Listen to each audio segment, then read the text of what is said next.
Good morning student. आज class 9 के लिए चैप्टर है माटी वाली, जिसके लेखक हैं विद्यासागर नौटिया। इन्होंने समाज की विडंबना को हम लोगों के समक्ष इस प्रकार रखा है कि मेहनत और मजदूरी की भी वह पहचान होती है जो अच्छे अच्छे लोगों के दिल में अपना स्थान बना लेता है। इसका मेन बिंदु है कि माटी वाली का रोटियां का इस तरह हिसाब लगाना उसकी किस मजबूरी को प्रकट करता है। माटी वाली एक ऐसी मजदूरन थी जो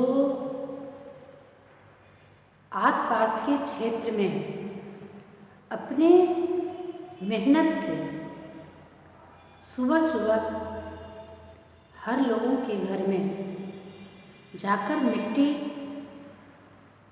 के कंटर को पटक देती थी।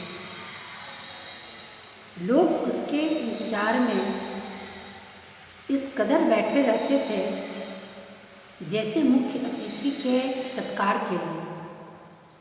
कारण यह था कि कहानी उस समय के बारे में लिखी गई है जब हर लोगों के घर में मिट्टी के चूल्हे हुआ करते थे, खाना लकड़ियों पर बनते थे।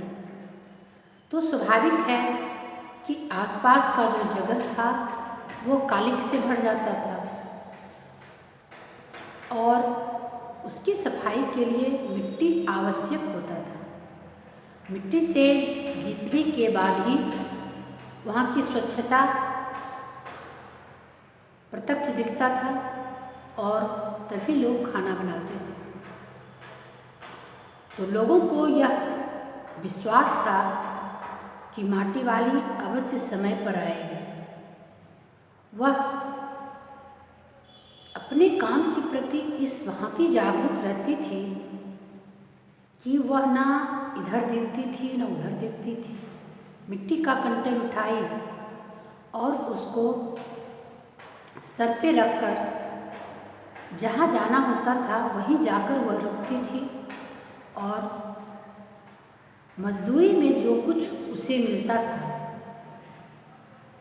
उसका वो हिसाब रखती है।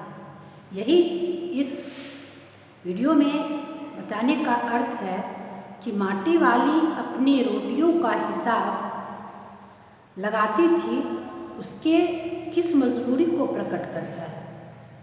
यानी माटी वाली को यह ध्यान रहता था कि मजदूरी में जो उसे रोटियां मिली है उसको वह इस प्रकार प्रयोग करे ताकि उसके घर में जो उसके पति थे वह भी भूखे ना रहे और वह भी खा ले, क्योंकि वह समय से इतनी पाबंद थी कि वह घर जाकर खाना नहीं बना सकती थी। घर घर उसे माटी देते हुए उसका समय व्यतीत हो जाता था।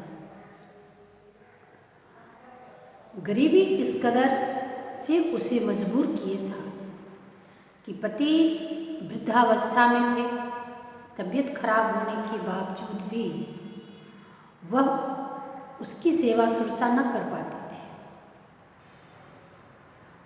कहानी में एक चर्चा इस प्रकार है कि माटी वाली के पति एक दिन काफ़ी बीमार थे। उसे लग रहा था कि शायद यह आज गंभीर अवस्था में है, हो न हो मैं आज काम पर न जाऊं। लेकिन फिर उसे यह भावना घर कर गई कि अगर मैं घर न जाती हूँ माटी देने के लिए तो शायद लोगों के घर में चूल्हे न जलेंगे, क्योंकि परंपरा के अनुसार रसोई घर की सफाई मिट्टी के अनुसार ही होता था और तभी लोगों के घर में चूल्हे जलते थे। माटी वाली यह बातों को सोचते विचारते कि मेरे वजह से शायद आज बहुत लोग भूखे रह जाएंगे, इसलिए वह निकल गई। जब वह 2-4 घर में मिट्टी पहुंचाई तो उसे रोटी ना मिला। भूख से व्याकुल थी वह। फिर भी उसे यह एहसास था कि हमारे पति तो बीमार हैं, वे खाने के लिए अगर चाहेंगे तो मैं उनके लिए भी रोटी को बचा कर ले जाऊंगी। शायद उसमें 3 रोटियां थीं। चाय के साथ उसने 1.5 रोटी को खा लिया और 1.5 रोटी को अपने गठरी में बांध ली। जब वह घर जाती है तो कंटक पटकते ही उसे आभास होता है कि आज मुझे भीतर से कोई आवाज़ नहीं आ रही है। हमारे आहट से कोई भाव उत्पन्न नहीं हो रहे हैं। शायद लगता है कि आज मेरे पति बहुत गंभीर अवस्था में है। उस रोटियों को रखते हुए वह अंदर जाती है। अंदर रखते ही रोटी को जब वह खाट के पास समीप जाती है तो देखती है कि वह स्वर्ग सिधार चुके हैं। माटी वाली अपनी किस्मत को इस कदर दोषी नहीं ठहराती है जैसे अन्य लोग अपने भाग्य को दोष देते हैं। उसने बड़ी गंभीरता से इस बातों को लेकर गांव के प्रसिद्ध व्यक्तियों के पास, मुखिया के पास जाती है और कहती है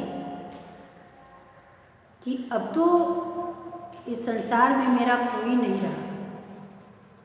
आखिर मैं जाऊं तो कहाँ जाऊं? वह अपनी बातों को रखते हुए, अपनी व्यथा को रखते हुए हतोत्साह होने लगी।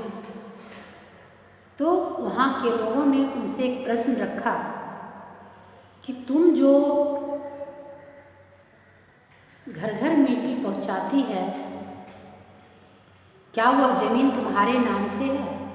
जहाँ से तुम मिट्टी काटती है, क्या वह हकीकत में तुम्हारा ज़मीन है? बुढ़िया अपनी व्यथा को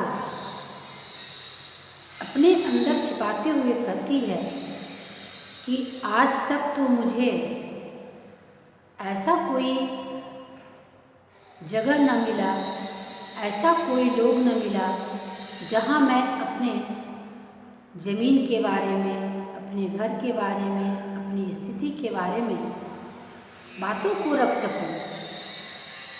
मैंने तो ज़िंदगी भर सिर्फ मजदूरी किया और मजदूरी के बदले जो मुझे रोटियां मिली, सिर्फ उसी का हिसाब रखा कि उसको इस कदर खर्च करूं ताकि हम दोनों का पेट भर जाए।